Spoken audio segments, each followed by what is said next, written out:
Well, hello, everyone. I am that Weems guy, and tonight we are joined by Mr. Kevin Davis, and we'll give an intro for Kevin here in just a second. I want to thank everyone for tuning in yet once again to whatever this show is. It continues to grow despite its accidental origins. Uh, I first became aware of Kevin several years ago when I stumbled upon his book, and I bought a copy of it. And at the time, I was in charge of use of force investigations for my agency. And so I read the book and was extremely impressed with it. Walked across the hallway to my boss's office and dropped it on his desk and said, "Hey, read this." And like me, he read it within a day. It's just like once he started, went all the way through it and came back and said, "Yeah, I like this. This is how we're going to do this." And so we have used your book, sir, as a model for our use of force investigations. Um, Audience, I want to tell you what we've got planned tonight is we're going to start with an explanation of the processes of a investigation of a law enforcement shooting, and then we'll wrap up with Kevin's experiences on the private sector. So there'll be something for everyone tonight. All right. Well, with that, Kevin, if you would please say hello and introduce yourself to the audience. Well, good evening, and thank you guys for tuning in. I appreciate it.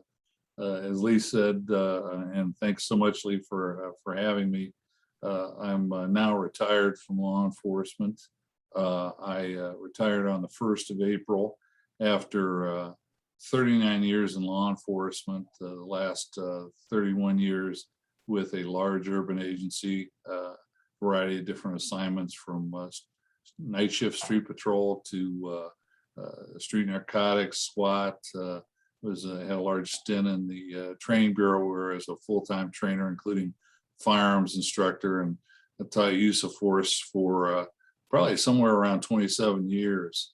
And I want to echo what Lee said to begin with, is that although some of this talk will involve specifically law enforcement, many of these standards apply to the civilian as well, a private citizen who uses self-defense, deadly force in self-defense. And we're all talking about, for instance, reasonableness.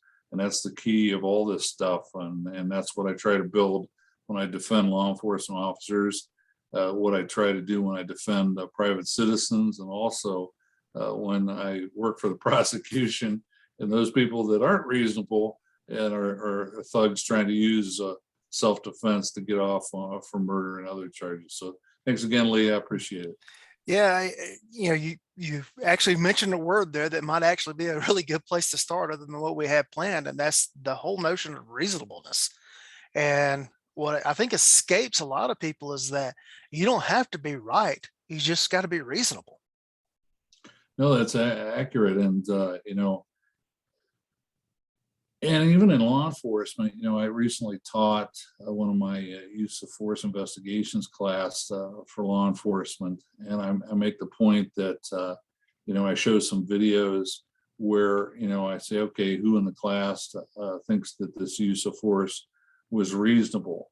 And about half the class raises their hands. It wasn't pretty. It was, matter of fact, ugly. But the question is was it reasonable? And that's the legal standard.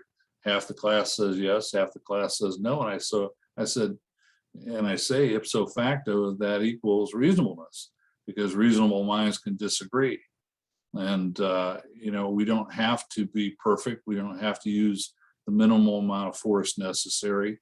We just have to be reasonable at the moment that deadly force was applied based on the totality of the circumstances.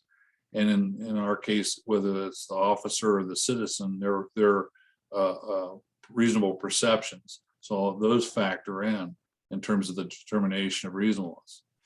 Yeah, and I think there's a notion out there that all it takes is, this quote, "I was afraid for my life." Well, folks, you can be just absolutely, scared. Literally, I was scared to death almost.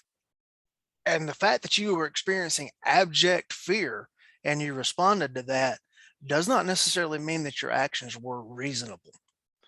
Yeah, we get this in officer interviews as well.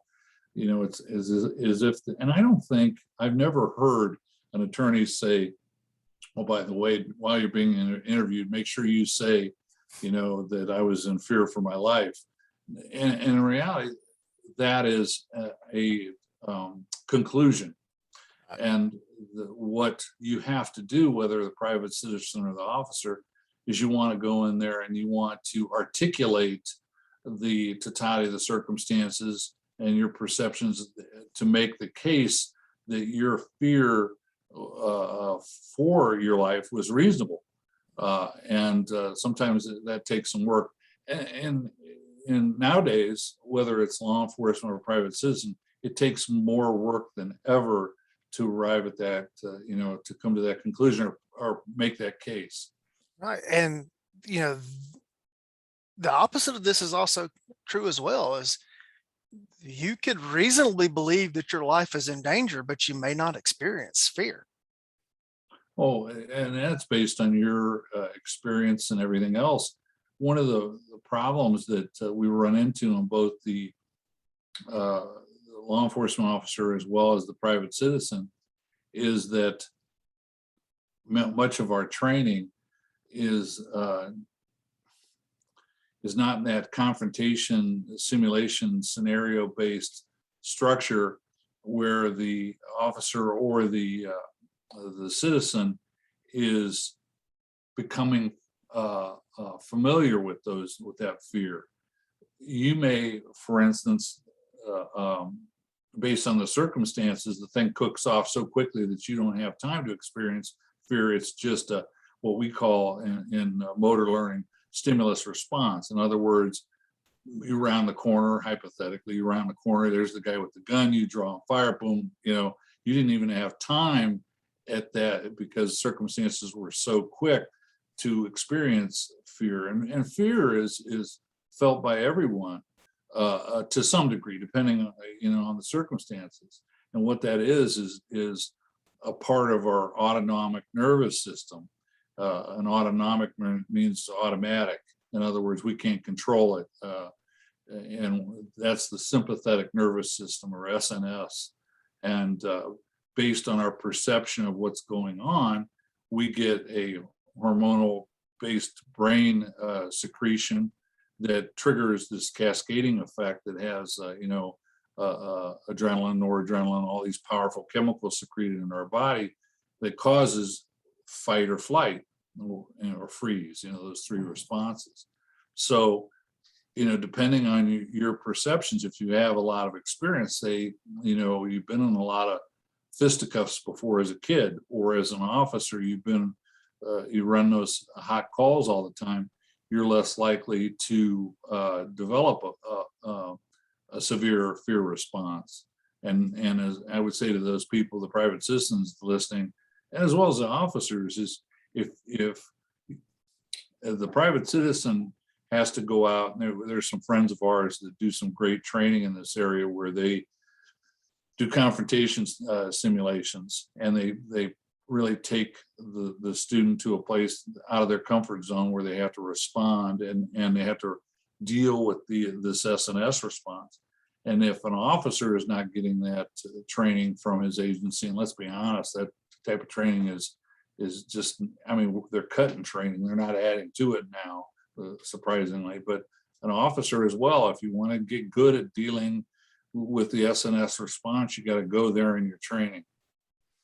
And the late William April used to talk about high responders and low responders, and there are just people among us that when they are put in one of these life or death situations, they are going to react and they are going to respond. And they may tell themselves they're not going to do it, but then they go do it. And I'm not going to try to pat myself on the back with this example.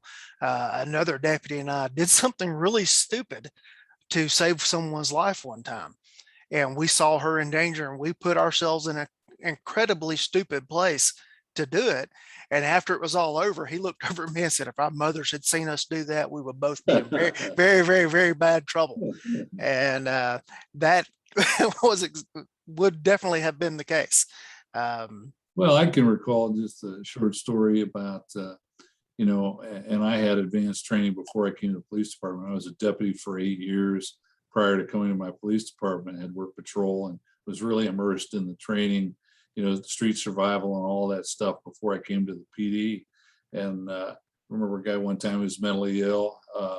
His grandparents had called because he had cut himself on the top of the head with knives, and he was outside. He had a coat on, and he had his hands in his pocket and a knife in both hands. And he was walking away. And back then, we didn't have pepper spray, let alone any of these taser or any of these other newfangled stuff they have. And so there was Officer Davis going up behind him, grabbing him from behind, a former football player, and pile driving him into the tree lawn. And I thought later on that all it took was that one guy or that guy to get one hand out with a knife and could have cut my femoral or whatever. Yeah. So yeah, and that's part of it too. I mean, what we want from the officer as well as the private citizen is to make good decisions under stress. And there is some argument that those officers that are overcome by the SNS tend to not make good decisions. Well, my argument, and the motor learning scientists that I read and study say the same thing, is that, well, then we better train them in that regard. So that reasonableness at the moment is based on a large part, but to dovetail into the legal stuff with officers, we have that the Supreme Court in two cases in the 80s, Tennessee versus Garner and Graham v. Connor, have said that a police use of force is a seizure. And because it's a seizure, the Fourth Amendment applies, and the standard for the Fourth Amendment is one of reasonableness. Now, in Graham v. Connor, which is the newest case that came out of Supreme Court in 1989, they've said the standard is objective reasonableness. So we've already kind of talked about reasonableness, which is that range of options. There is no perfect answer. There is no requirement for minimums. There is only, is that force that you used at the moment within that range of reasonableness. The other part of that is objectiveness, or objectively reasonable. And that simply means that without regard to your underlying intent or a motive, the question is would a reasonably prudent and well-trained officer in the exact same circumstances have done, that amount of force? Similarly, that's the question with the private citizen. Would a reasonable citizen, those exact same circumstances, have done the same thing? And that's how we come up with this, this notion of reasonableness. The only difference is that for the private citizen, they don't have the objective reasonableness part of the objective part of it. Yeah, I think the stumbling block that a lot of talking heads on TV have with Graham versus Connor, the Supreme Court says we can't give you a precise definition or a mechanical application as to what is objective reasonableness. It's the facts and the totality of the circumstances and understanding that the officer was acting in, and here comes the quote, tense, uncertain, and rapidly evolving, conditions. And and it has to be viewed in the eyes of the officer as it was occurring, not in 2020 hindsight of the calmness of a judge's chambers. Would that all that was applied nowadays. Right. I mean, you and I were talking before we started to hit the record button here, is that so much of that. I'll give you a recent case out of Ohio, one that I testified in, where a deputy was charged with involuntary manslaughter, and the deputy was aware of this subject, knew him by sight, knew and had confirmed prior to the traffic stop that he had 3 active felony warrants, knew he was a convicted felon, knew that he trafficked in drugs, and the latest information was that the suspect was running with a gun, that he was armed. So all of those things can factor into the officer's decision making. These are the things that he knew beforehand. Similarly, the private citizen can do the same thing. All those things they know about before. It could be a violent spouse, a violent neighbor, something else. All those things that happened before the incident can be used enter to show their mindset at the time of the force is used. So this deputy makes a traffic stop, tries to take the suspect into custody. The suspect throws an elbow to begin with and grapples with them, and then the fight is on for the deputy's holstered sidearm. The deputy grabs him around the throat. There's some more tussling. The suspect turns and begins to move away from the deputy and makes a drawing motion towards his waistband and is turning, extending his arm when the deputy, who has drawn his pistol naturally and is giving verbal orders, including stop or I'll shoot, lights the guy up and then ends up killing the subject. And in that thing, he was charged with involuntary manslaughter in Ohio.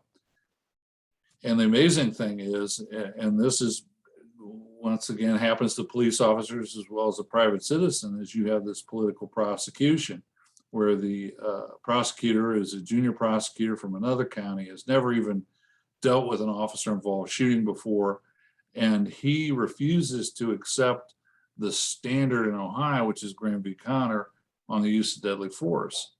And even the defense attorney sends him a case that applies because we talked before, Graham is a civil case, and a lot of people believe that Graham doesn't apply to criminal cases. Well, in Ohio, there's the White case, which they set a precedent where it's now applied in criminal cases as well.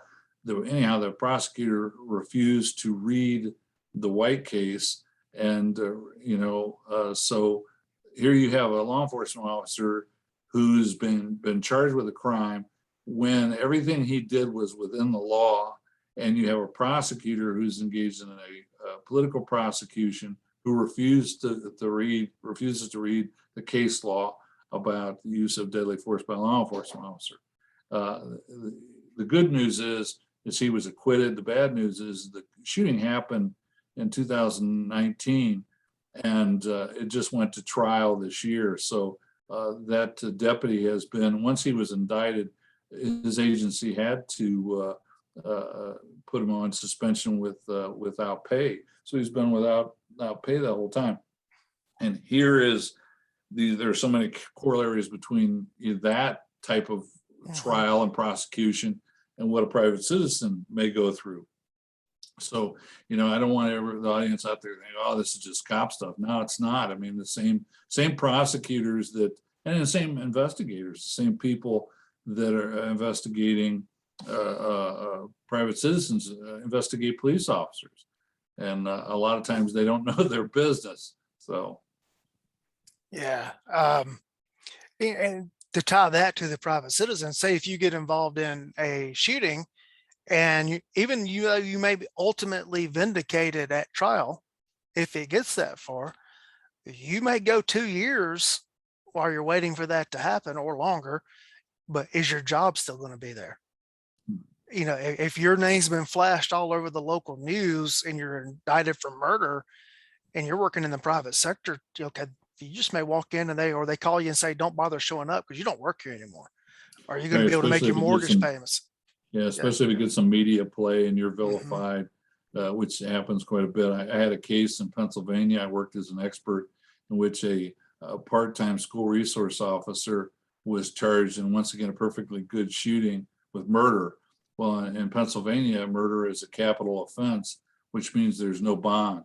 So he was incarcerated, effectively incarcerated for a total of 3 years before he finally entered a plea, which was pleading guilty to involuntary manslaughter, but he would only serve 1 more year and then get out. So this young officer did 4 years. And think about that, Lee, and I want the audience to reflect upon it as well, is that this guy did nothing wrong, but served 4 years. And quite honestly, it could have been a lot worse had he gone to trial for murder or what have you. So these things, the notion that, I suppose this is the reason why a lot of self-defense people go and get their CCW permits and then never carry, because of all this. But what I can tell you is you definitely want to have some type of insurance, for your defense, because I mean, I carry a couple different policies because of this, and it's very expensive. I mean, somebody like me, I mean, I don't come cheap, as an expert, and I'm not even an attorney. So, some of these, the defense on some of these cases can be astronomical. Yeah. And I'm not going to, for our audience, we're not going to endorse any specific of the insurance programs that are out there. I actually guess prepaid legal is a better way to look Right. at them, because you can insure an intentional act, and Right. self-defense is an intentional act. I'm personally a member of the Armed Citizens Legal Defense Network just because I know everybody that's on the board of directors. I've got As their am I. numbers. Yeah. I renewed mine today, as a Oh, is matter of that good fact. for you? Yeah. And if you have not joined, if you use First Person 25, that is a discount off your first year's membership with ACLDN. Um, I have a lot of people that I know and trust that are affiliated with CCW Safe, and if you look around online, you can find some discount codes for them rather easily. What I will tell you is that if you start to looking into programs, you need to look for something that's going to pay for your defense up front versus someone that is going to reimburse you if you're acquitted, because then they have a financial interest in you not getting acquitted. Well, and this is a kind of a sad statement of the current affairs of law enforcement too, is that there are a lot of reserve officers out there and part-timers, and I would encourage them to look into something like the Fraternal Order of Police, their programs, because when you think about it, the agency doesn't have a responsibility to defend you in an officer-involved shooting if you're a reserve or a part-timer.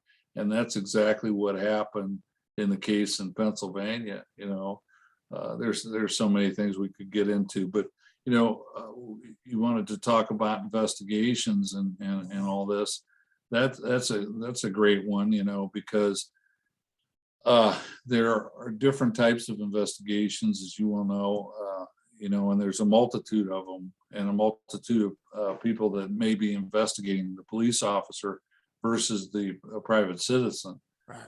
The officer, of course, has the criminal investigation. One of the big things that I pushed for years ago was the notion, a paradigm shift in terms of the investigation, that they were not investigating the officer as a suspect in a homicide, but rather investigating the officer as a potential victim of an attempted murder or whatever. Yep. And I submitted to them that made a huge shift in the way we approach the officer. Compelled interviews within right after the incident, all that kind of stuff tend to go away when you look at the guy as a potential victim, or guy or gal. And so there's a lot of things. We have this event, and we think in law enforcement, and I'll draw some corollaries here for the citizen as well, that this policy that we have, or procedure, officer involved shooting policy, is going to kick in, and boy, everything's just going to line up and it's going to run smooth. And you and I both know that majority of agencies, officer involved shootings are anomalies, and because of that, they don't tend to run smoothly. There's a lot of hiccups in there, and there's a lot of politics nowadays, and you have this today you have these itinerant chiefs who go to an agency, work for a couple 3 years before they move on to the next one, and don't tell me they won't throw an officer under the bus based on optics alone. So, but what you have is on the scene, and similarly to the citizen, is that there's going to be a large response. And that'll be not only the patrol supervisors responding, but as well as the detective bureau, crime scene unit, the administration. There may be county prosecutors that respond. There may be, for an officer, there may be a legal, some type of attorney based on police association or whatever that calls them. But, an interesting thing here is after the Rodney King incident, they had a lot of officers who were afraid to make statements on scene. So it came to the point where they found out that an officer couldn't just not say anything. And so an officer has what they call a public safety statement. And that means that, certain questions have to be answered, like, where were you? Where were they? Did you fire in which direction? Did they fire in which direction? Is the suspect still at large? Those types of things. Pointing out pieces of evidence and all that. Well, the corollary for the armed citizen is that, listen, you by and large don't want to completely shut up. You want to say, listen, I'll answer your questions when I have my attorney present. But if some evidence is over there and they're not finding it, and that evidence helps you out, you want to help them, say, listen, there's evidence over here, or what have you. I was one of the officers that responded right after a shooting in an adjoining city. My agency, my guys have been chasing a B&E suspect, and he ended up being shot by another agency, and one of the errant rounds went across the street, perforated the outside of a house, and shot and killed a guy who was asleep on his sofa. So some of these things are important, in terms of what officers have to do in their public safety statements. But the corollary is that the armed offender wants to think about that as well. Hey man, there's a gun. He dropped his gun over there. It's underneath that cooler, or what have you. But certainly not to engage in any type of statements, afterwards without an attorney present. Now, I will tell you that one of the things that I've seen is that a lot of armed citizens, they want to say stuff like, I didn't mean to shoot him. And that's not a good thing to say either, because that leads, that changes the whole focus that it was an accidental shooting versus an intentional act of self-defense. And as you know, only you only get the intentional acts, not the accidental. It's a whole different legal paradigm. Right.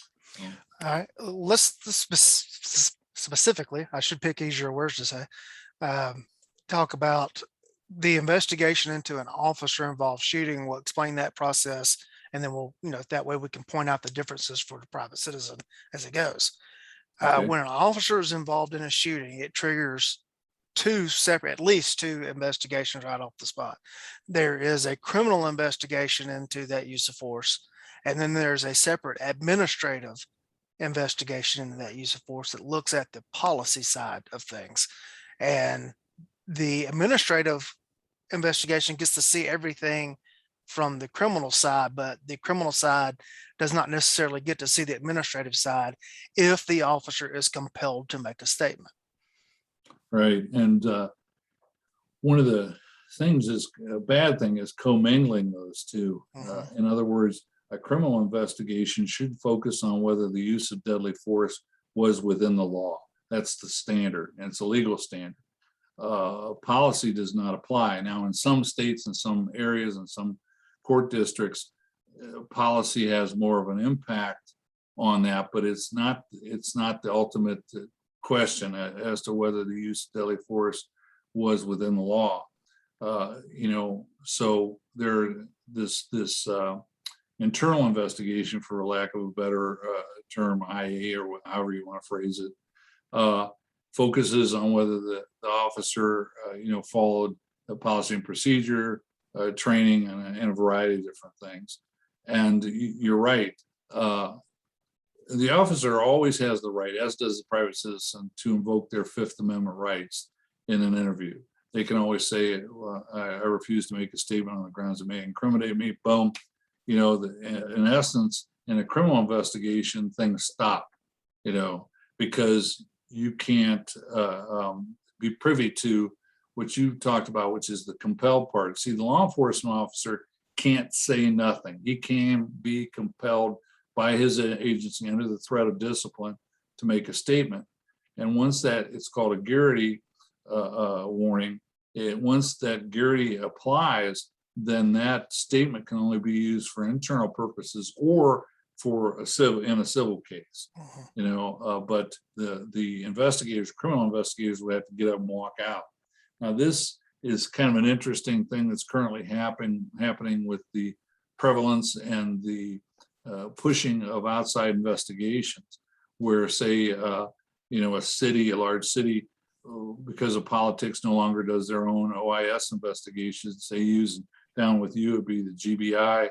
Up in Ohio, it would be BCI, and these guys come in. Well, if a supervisor, and this happened in one case, it was a death in the county jail, supervisor said, listen, I'm ordering you to write your use of force report before you go home tonight. Well, that's not saying the words exactly, but it is. That Mhm. means it's compelled. And yet the BCI investigator tried to use those statements against the deputies in the prosecution. These deputies were charged with everything from murder down to felonious assault. There was 5 of them. And fortunately, they had a suppression hearing, and the judge says, no, those things were compelled statements. So you're right. There is different types of investigations, and there can be compelled statements under Garrity. The agencies kind of do this a weird way. Many agencies wait to do the internal until the criminal is done. They don't want to run parallel investigations. But I would submit that if you're using an outside agency, you pretty much have to do a parallel investigation, because you don't know Mhm. when, and quite honestly, those outside investigators are not going to ask the types of questions that an IA investigation will focus in on. For instance, policy. So yeah, and then we could, I could actually tell you that what unfortunately looks at, what goes on or is portrayed as a use of force investigation is actually what's called a tactical critique. And I got this notion and this phrase from a trainer out in California by the name of Jeff Cope, who's an expert witness on police use of force as well. And Jeff says, well, that this is what happens, that the agencies and investigators started looking at the officers' tactics. Well, first of all, policy doesn't matter to the criminal investigation, nor does the tactics. Now there was a case out of California called the Mendez case, went in front of the United States Supreme Court, looked at the notion of what's called provocation, or what we would call as officer created jeopardy. In other words, did the officer create the jeopardy which led to the shooting? In the Mendez case, the Supreme Court ruled unanimously that was, that provocation, couldn't look at it. The question was, at the moment, the force was applied. There's another case coming out of the 10th Circuit, I believe, that looks at this too, officer created jeopardy. So it'll be interesting to follow that case as well. But so you have the criminal investigation, the internal investigation, the tactical critique, and then you have whether the DA is going to do their own investigation as well, and potentially United States Department of Justice is going to come in and do it. For instance, in the Michael Brown shooting in Ferguson, as you all know, that was 5 separate investigations, that Officer Wilson had to go through, and still the guy's life was hell. So it can be a mess. Yeah, and I think it's one thing too we could clarify for the audience is that being prosecuted federally for a criminal violation of someone's civil rights is a completely separate process from, say, a state level prosecution for a criminal act, um, for the actual use of force. And we go all the way back to the Rodney King incident. Those guys were acquitted in state court in California, but then they were convicted in federal court of violating Rodney King's rights. And Right.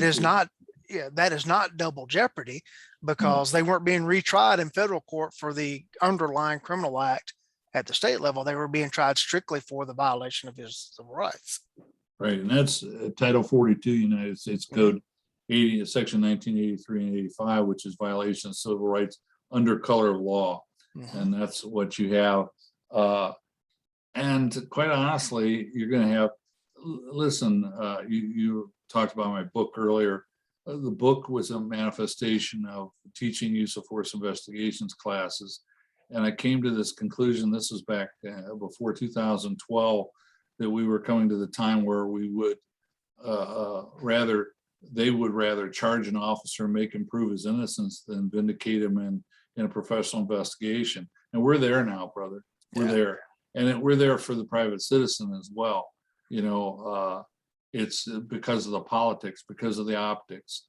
I mean, I already told you about a case where a prosecutor ignored the law.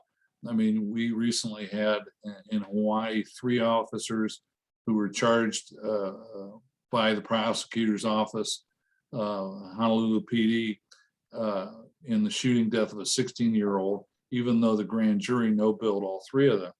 Now, a judge subsequently dropped those charges because there was no probable cause. But you have a case, in Oklahoma, I think it was Blackwell, Oklahoma, where a lieutenant shot and killed an active shooter. So, similar thing, was charged with murder in that case, or maybe a manslaughter. And the judge, same thing, dropped the charges. So, I love to say that these things are anomalies, but, listen, I've been doing this too long and I'm too damn cynical to say that it's just a one-off. Yeah, they sacrifice the individual or the officers that may be involved in a scene or an incident. But if we just bring them to trial, it doesn't matter if we win or lose, but hey, we did something, we brought them to trial.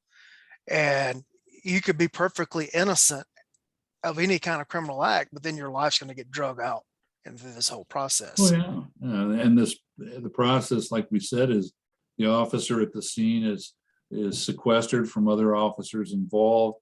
The weapons he used may or not be taken at the scene, but they will be taken from him, and sent for ballistics testing at some point in time. In some agencies, he may be drug tested, right away. If he's injured, he'll go to ER. But there was this notion of sending non-injured people to ER to give them a break from all the chaos and everything. Well, with COVID, my God, you send somebody to ER, good luck on anybody going in to support him or see him or anything. It's not going to happen. So I don't think that's the greatest, idea nowadays. But he's going to be at some point interviewed. This interview will be hopefully after he gets a couple sleep cycles, not right after. And there's reasons for that. The brain tends to, remember things a little bit better after those stress chemicals wear off that we were talking about in an SNS response. That he goes in with his attorney, and this is the same thing with the private citizen, man. You're absolutely nuts if you walk in nowadays for an interview without an attorney present. It's just now that consensual interview, and this goes for both cops and citizens, is that I think, if you've done the right thing and everything, there's a lot of argument to make a consensual interview with your attorney present. And because you did the right thing, you want to make the case that you did the right thing. However, it depends if the officer is involved in the cross-racial shooting of an unarmed subject. You have to be cognizant of the politics of these things, similar with the private citizen.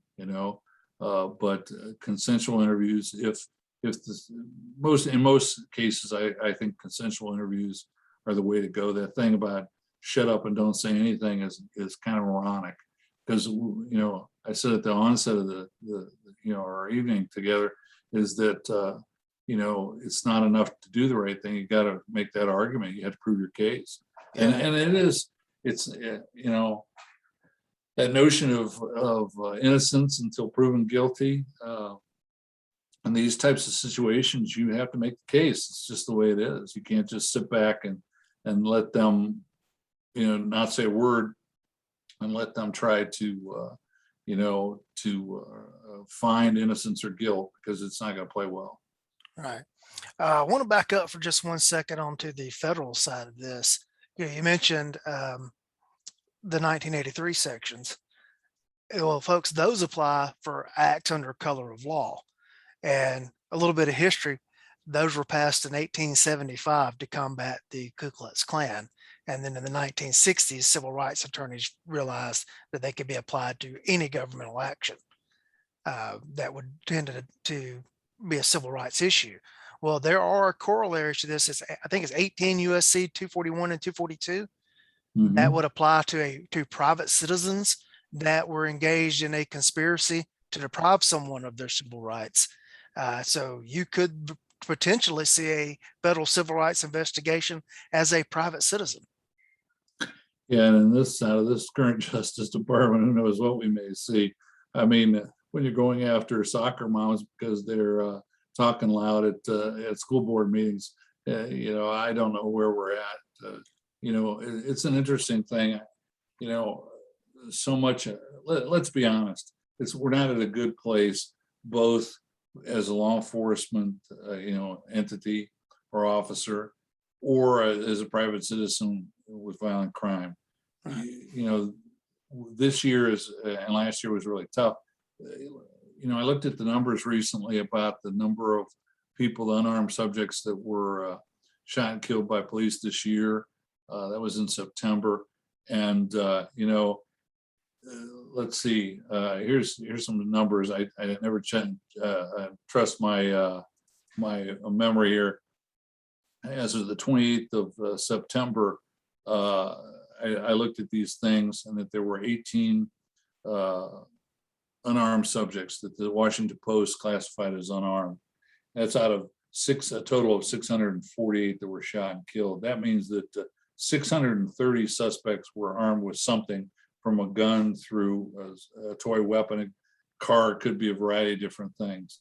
So of the 18, I broke that down, and there was very, very few of those subjects were African American, which is, I mean, we're going after law enforcement officers, and all this refunding, defunding, reimagining, and reforming that's going on, and it's based on a large, a myth. Let's be honest.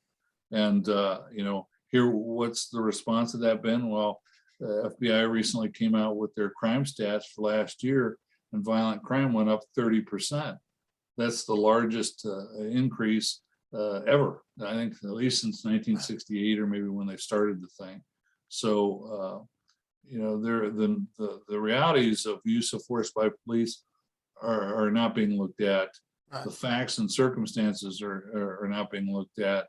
And this has led to a serious uptick in violent crime. Yeah, of course, I dispute the notion that anyone is unarmed.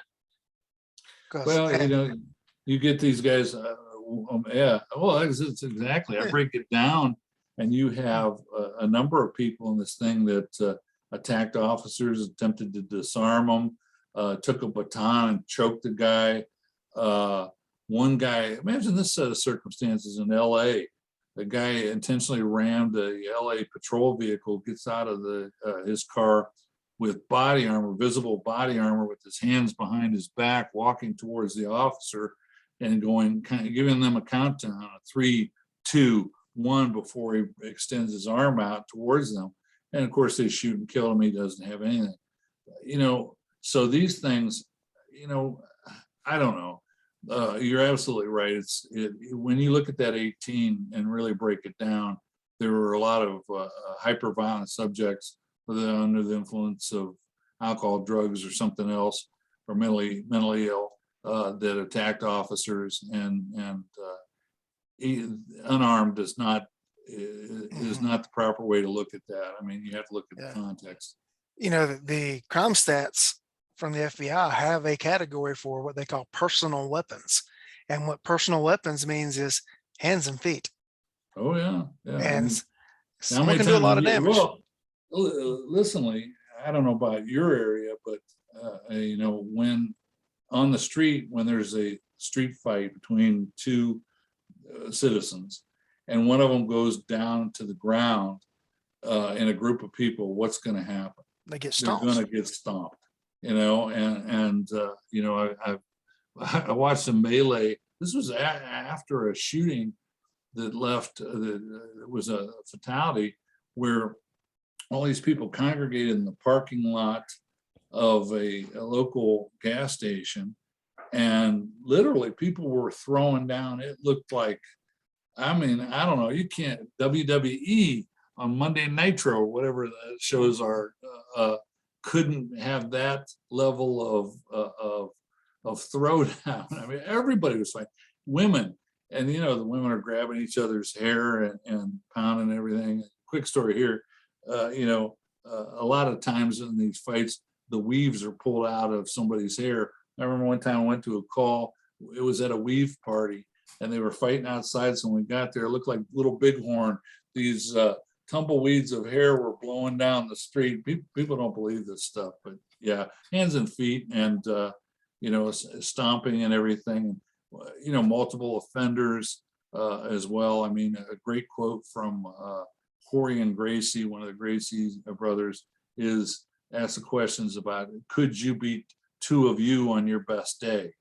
In other words, if you were facing two people, your height and weight and everything else, could you take them on your best day? And the answer to that is no, because while you're tied up with one, you're going to get sucker punched by the other. So Horry and Gracie intimated, and I concur, that almost all multiple offender, whether it's an officer or a citizen, attacks are deadly threats. Yeah, exactly. And if you're on the ground getting stomped, it is deadly force situation. Oh yeah, no doubt. Yeah. No doubt. Yeah, I have a class called Standing Your Ground, in which I go into some of these concepts. And it's, if you're standing toe to toe trading blows with someone, your body can move and absorb some of those blows.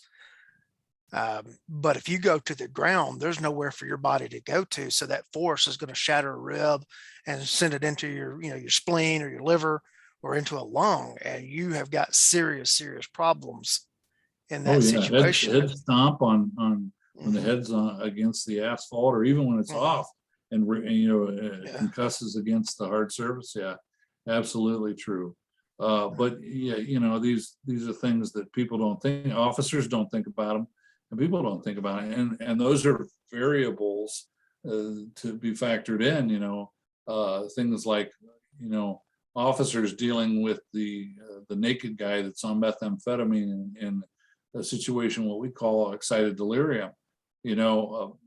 We have to be able to articulate that we identified that this guy was having problems. And let's be honest, taser tends to be ineffective against this type of people. I had one doctor who was talking about this stuff, saying that you could literally perform open heart on some of these people and they wouldn't feel it. So, what's an officer going to do? Well, get enough people there and try the taser. And if that doesn't work, try the polyester pile, get enough people in there to, secure their arms and legs and take them down to the ground. But man, those are dangerous situations. So, drug-addled people with weapons, distance, is a big factor, as you well know. Great quote, I forget who to attribute it to, but that everything at close distance is an emergency because you don't have time to respond. And there's a lot of stuff that the private citizen could look at. There's a group out there called Force Science that's got some great studies on response time and everything about how fast a subject can raise and fire a pistol, draw and fire from the front of the waistband or rear of the waistband. We're seeing shootings like the one I talked about in Ohio that I worked on a case where the suspect is turning this way. The officer makes the decision to fire, but by the time his rounds hit the suspect, the guy is perpendicular to him again, and the rounds hit him in the back. And these are the types of things that we can explain with a lot of research that's out there, but you need to know about it. And once again, that's where training comes in. It's all training related. Yeah. I'm going to delve into a quick little anecdote here to give everyone a lesson in managing your boss. And I'm a graduate of force science. I wanted to go, but it's a pretty good chunk of change to Yes, it go is. just tuition wise, and then if you have to travel, you got the travel cost on it on top of that. And I always wanted to go to force science, but I was just always worried about trying to make that fit the budget. Well, when the Michael Brown incident happened in Ferguson, and quite frankly, that chief got on the news and said some idiotic things and then wondered why his town was burning down. Um, I'm in my then sheriff's office, who is screaming at the TV as that chief is answering questions. And I saw, now is the time to strike.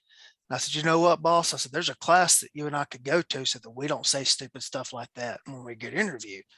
And he's a defining moment kind of guy. And he slammed his hand down on his desk. He said, well, I'm going and you're going. And I walked into my office and I printed out the information, walked down to the executive assistant's office. I said, sign me up for this class right now. And I immediately went. And then he went a few months later. And it was kind of funny, even the turnaround on some of his points of view after having been through the class. And our patrol captain is now the sheriff. My sheriff retired. Patrol Captain Random was elected as sheriff. Well, while he was still the captain and I was still the chief deputy, I just sent him to force science because I knew he was going to be my boss. That's always a good idea. I signed him up for the class. And by the way, here you go, you're going. So I knew that my boss would be a graduate of force science and would have all that information should I get into a situation. And I'm protecting everybody else with the agency with that too. Oh, it's excellent information. And, as there is some great training stuff that's out there.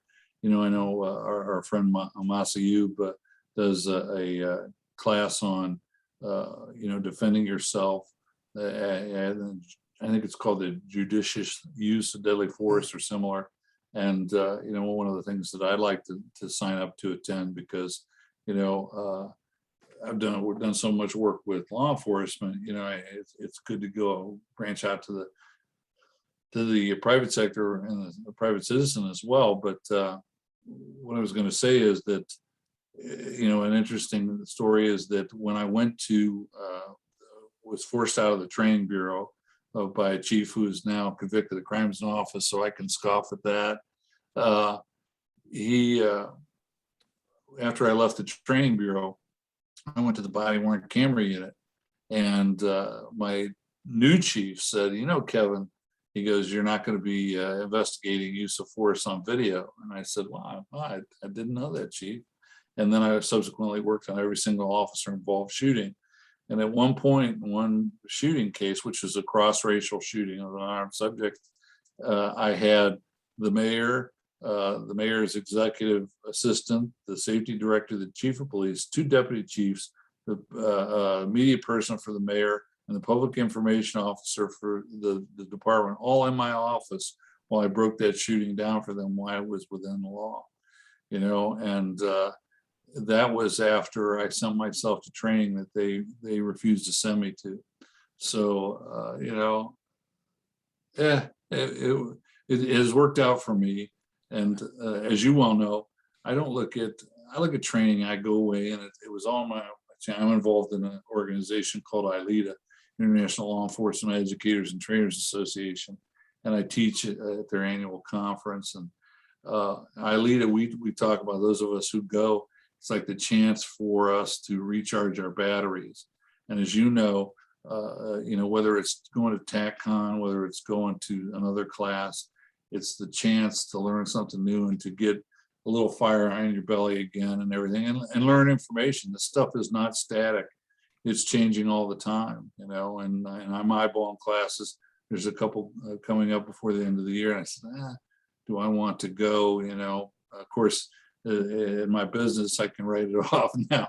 So it's nice, but yeah, Force Science has some great information, as does some other people that are out there. And I would advocate, once again, if you're going to get involved in this thing, where your life, the lives of your family, your welfare, your future, your career, your finances, the rest of your future hang in the balance, then I would suggest that you want to read and study. And everything that you knew beforehand plays into the reasonableness. So like Yes, if you have been through, say, like force sciences training, I can articulate the amount of time that a person can turn and fire and what that looks like, and also articulate that my decision had to be made in that time window, that I could not wait to confirm positively what was in that person's hand, because at that point I was behind the decision curve, and the action curve, and I would not be able to catch up. exactly. Or the things, in terms of contact weapons, Dennis Tuller, who I've had the opportunity to meet and to attend some of his training, talked about the 21-foot response zone or whatever. Wrote that seminal article so long ago in SWAT magazine. How close is too close, and it's still available if you want to read it online. But that has been lampooned or attacked by a lot of different people.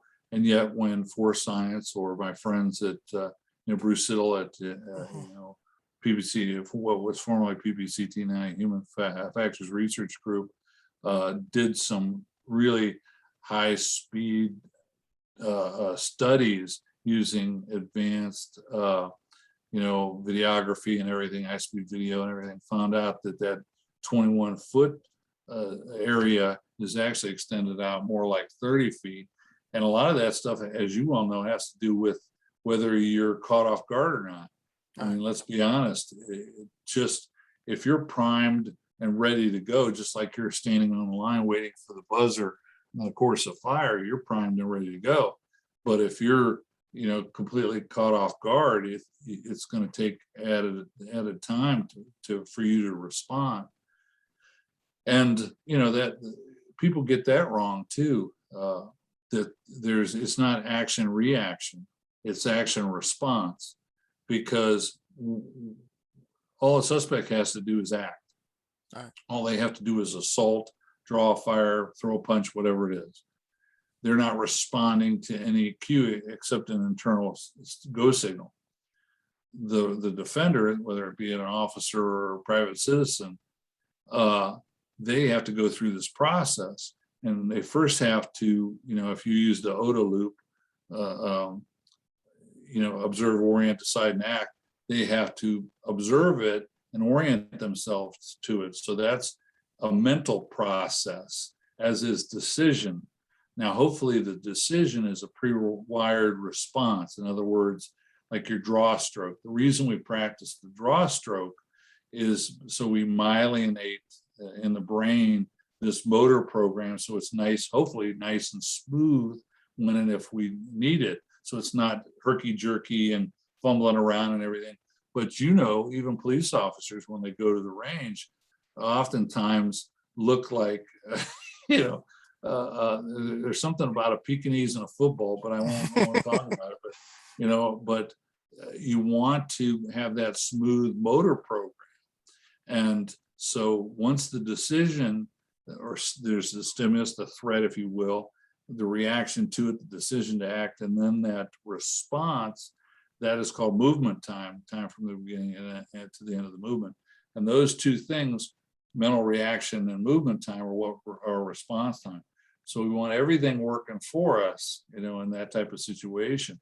And one of the important things here I'm going to submit is that something that our firearms training neglects oftentimes is we don't train people to recognize threat cues and respond to threat cues. And that can be a big problem when you're just shooting paper targets. That's why some type of training using airsoft, some type of marking cartridge or whatever is so important with a real suspect. What we used to do, and this was based on, and the guy's probably still out there on the West Coast by the name of Rich Daniel, and he ran a program called FFKG, Fist, Feet, Knife, and Gun. And you could probably still see Rich's videos online where he would use airsoft. And the idea was to have the defender get used to this drawing motion, get used to this threat, so that they were recognizing the threat cues and responding to that, because your response on the street is not going to be a buzzer or a whistle blowing. It's going to be some type of visual response, Right. and you have to be able to identify those threat cues and respond to those. There you go. So we've spoken about the law enforcement investigation and everything that entails with that. There is the criminal investigation, there's the parallel administrative investigation, and there's also the possibility of federal civil rights investigations that would come into that. And then, of course, we have very likely a civil investigation that would come after that. Now, the one thing in that a private citizen is not going to face is that administrative investigation, but everything else is there. Oh The yeah, nuts and bolts, yeah, the nuts and bolts of the investigation may be a little bit different, but all of those same pieces are there. And so now I kind of like to, if you have any final comments on that, I'll throw the floor back to you. But then I want to get into bad advice you've seen given to private citizens, and maybe some good practices that you might could suggest for citizens, because I know you work on both sides of this. I'm going to point out a couple of differences here. Is that the citizen doesn't have the obligation to pursue. In other words, once the suspect breaks contact with the private citizen, they should just let it go. Going out because someone's breaking in your car with your trusty 6-gun and launching some projectiles downrange at the bad guy is a recipe for disaster. But the police officer has the legal obligation to pursue, and that's a different animal. But once that private citizen breaks contact, or the suspect breaks contact with the citizen, then let it go. Right. Take cover, get on the phone. As Mass says so eloquently, is that the person that gets on 911 first is oftentimes the one that gets to be portrayed as the victim. So get on the phone, call the authorities, prepare for their response, and all that kind of stuff. But one thing that we have to remember, and this is, I learned this when I went to actually I knew of it, but I didn't know to what extent when I went to the body-worn camera unit, is that almost everything out in public nowadays is going to be captured by some type of video, whether it's a surveillance camera, an officer's body-worn camera. And the private citizen has to remember that, as does the officer. I mean, one of the things is be careful of what you say after a shooting when, as an involved officer, because so many people around you are going to have cameras. But that's going to happen to the private citizen as well. So everything that you're going to say to the officers, your demeanor and everything, is going to be captured on video. The incident may have been captured on video. A lot of shootings are, when you think about them happening in, whether it's carry-out stores or gas stations or some of these places we see on the news, they all have surveillance cameras. And, sometimes those videos can not portray the actual events based on a lot of different things: frame rate, angle, something called compression, and everything. So it takes a sophisticated investigator to go into that, to look at those videos and get the most information they can, or factual information out. But so the difference is the officer may or may not be allowed to see those videos as part of the investigation. I can tell you that the private citizen is not going to be able to see those videos until discovery, if there's criminal charges. Hopefully that it doesn't get that far, but that's one of the realities. So I would say that, I have seen cases, I worked cases where I was working for the prosecutor in terms of, going after a murder suspect who was claiming self-defense, and things like the suspect smiling, drawing his gun in the store, smiling as he sees this guy he's going to ambush, racking the action, and then going out and calmly unloading his Glock at this, at two people in a vehicle. That, by the way, all of that was captured on amazing video, which I slowed down to 30% so I could catch the casings coming out of the, being ejected and everything. So, that develops totality of circumstance for the private citizen and officer as well.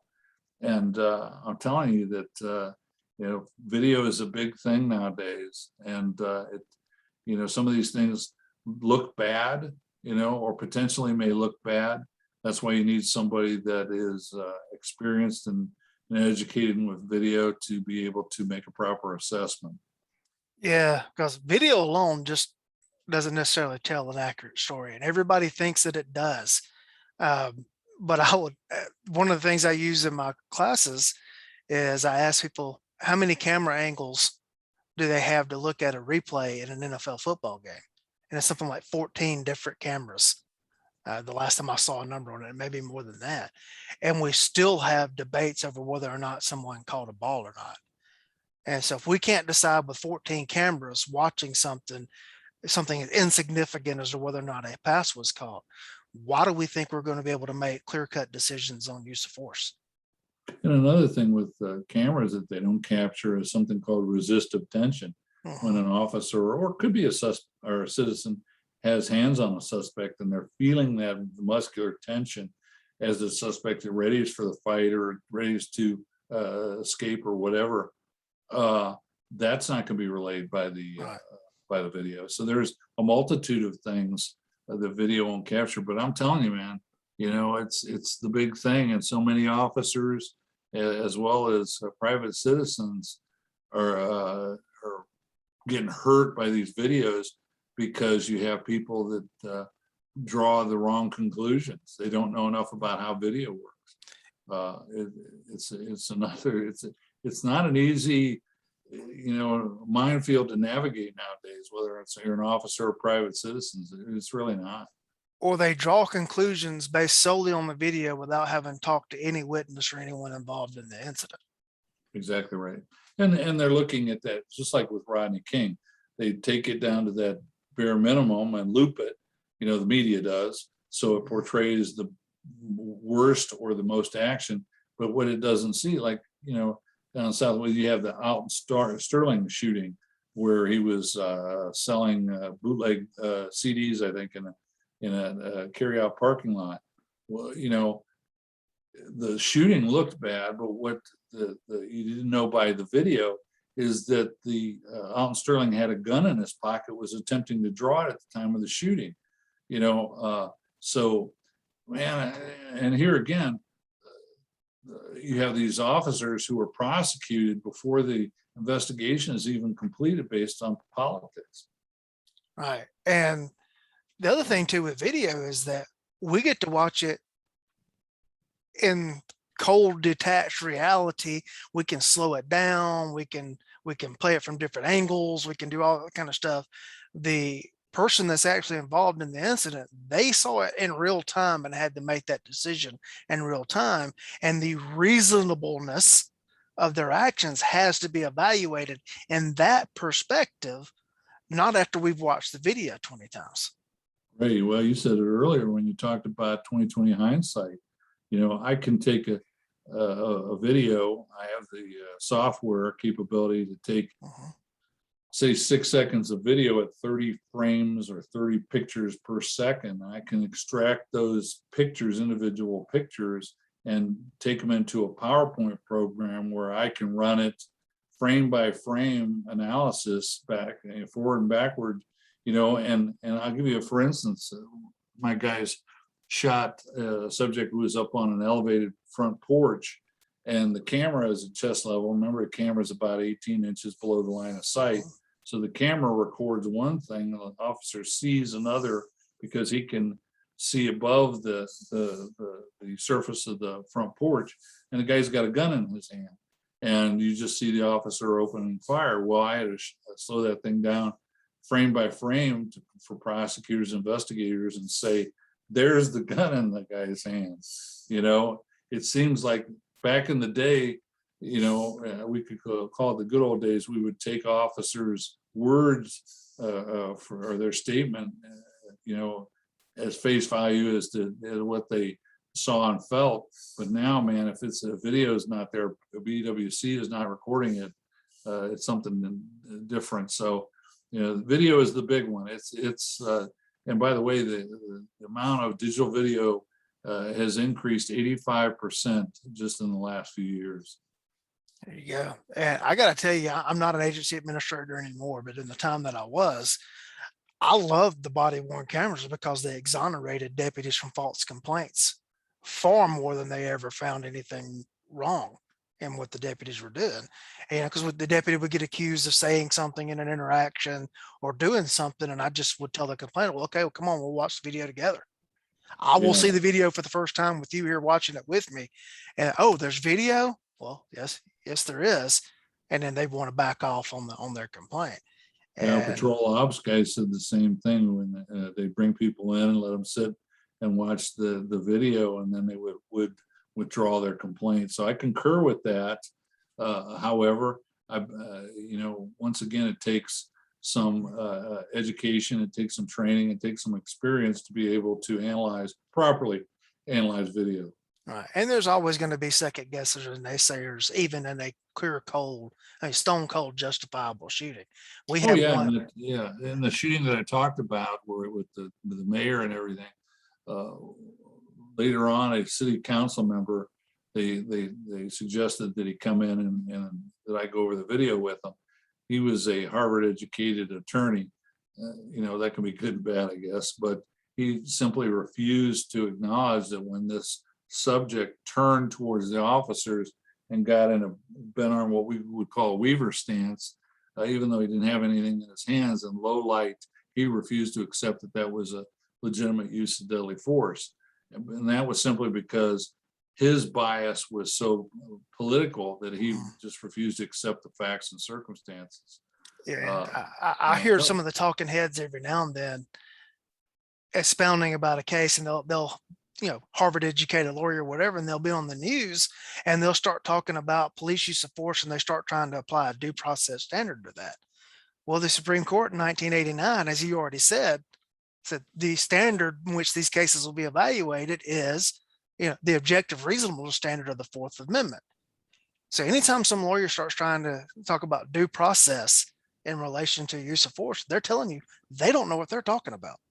it's a sad case because I've been in United States federal court testifying as an expert witness when a assistant U.S. attorney would say, well, the standard, Mr. Davis, is reasonable and necessary. And I had to stop them. And I knew they bought my book, which was disappointing because they apparently had not read it. I said, wait a second, that's incorrect. The standard is one of objective reasonableness. Necessity is only factored in as the amount of force the officer finds necessary in those circumstances. And, it's interesting, it's disheartening, but it's the reality of the modern law enforcement and modern self-defense. In many ways, things have improved for both the officer and the private citizen, but in many ways, we've gone backward because now politics is exerting so much pressure on these investigations, and it takes a lot for independent professional investigators. And I just wish that, and you know this to be true, I just wish that these investigators would take the time and the interest to educate themselves, before they go out and do these things. I was looking over some notes recently from Force Science where there was a guy that was doing, I forget how many, I think he'd been an investigating officer involved shootings for more than 20 years and had never attended any training whatsoever. And that's a little discouraging. Yeah. Yeah. Um, And, it's amazing how people jump to conclusions with no facts to back those up and no evidence. But we could go down that rabbit trail for forever. Anything on the topics that we've discussed tonight that I didn't ask you about that you think is important to share? No, I just think that, some of our peers, we talked about Masada Ayub, and, Andrew Branco, who we both know, and some really good, solid people out there providing good legal information in terms of the self-defense. It's vitally important that you educate yourself about that. And in terms of a police officer, my book now is only $9.95. I would submit that a couple trips to Starbucks, it would cover that expense. and it's well worth it. And I did that on purpose because it was more important to me to sell more of them than to make a profit. I wanted it out there in the hands of the patrol officer, what have you. And I'm working on volume 2 of the use of force investigation series, which will focus just on officer involved shootings, and once again, a lot of corollaries between law enforcement, OIS investigations, and the private citizen. Yeah, folks, if you're interested in his book, if you go to Amazon and just type in Kevin Davis use of force investigations, lo and behold, it will pop up, because use of force investigations is the name of the book. That's right. It pops up right at the top of the results. And as you said, paperback's $9.99, but if you have Kindle, it's actually free in the Kindle Unlimited I don't even process. think I make money on this. Right. And then if you're going to buy the Kindle, it's $6.99 for the Kindle edition. Go for that one. No, Yeah. I think I make money regardless, but that's not what it's Yeah. about. I appreciate it. And, I wrote, like I said, there are a lot of corollaries out there for the private citizen as well. But, to be, have that information advanced, as we talked about, it can be used in your defense. And it's so important at this juncture in society to be aware of your rights as well as your responsibilities. Right. Kevin, if you would tell everybody about how they can find you if they need to find, should they need a good expert witness, if they're an agency that wants training, how can they go about getting in touch with you, and what courses and stuff do you offer? Well, thank you. I'm really focused nowadays because the need is so great on use of force investigations. I can do 1 or 2 day classes depending on an agency's need, and can really design the program around what an agency needs. For instance, Virginia recently changed their state laws in terms of the use of deadly force, as did Washington State. And we can work within a state agency or within state. Excuse me. But primarily it's the use of force investigations. People can find me on the web. I have sinuses in Ohio. Well, while you're catching a drink of water there, I'll ask a question based on what you just said. Am I correct in that Washington State just changed their law on police citizen contacts, and that the police may not conduct a stop unless they already have probable cause to make the arrest? Well, they can do a consensual stop, But there's no RAS tier 2 stop anymore. Yeah, there's no reasonable suspicion based on that. There's no ability to use force unless there's probable cause. That's true. And similarly, in Washington State, you can't use force to conduct a pat down of outer garments under Terry. This is the worst of the worst. This is truly amazing. But yeah, and I just wrote about that. People can read a blog that I wrote about some of these state law changes at my website, which is KD- that's a dash forcetraining.com. That's K as in King, D as in David, -forcetraining.com. And if somebody wants to get a hold of me, the best way is through email, which is trainer, TRAINER, Kevin Davis, no hyphens or periods. That's trainer Kevin Davis @gmail.com. All right. Well, Kevin, I very much appreciate you coming on tonight. It was fun.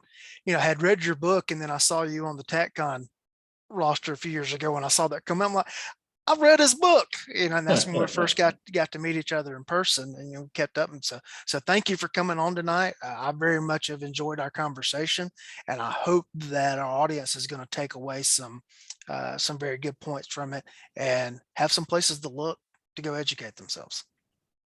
Thank you for the opportunity once again, and God bless. All right. Well, folks, if you would like to support this show, if you're listening to it on a podcast feed, there will be a link in the show notes that if you want to support that, we're up to 4 or 5 people that have actually become monthly contributors.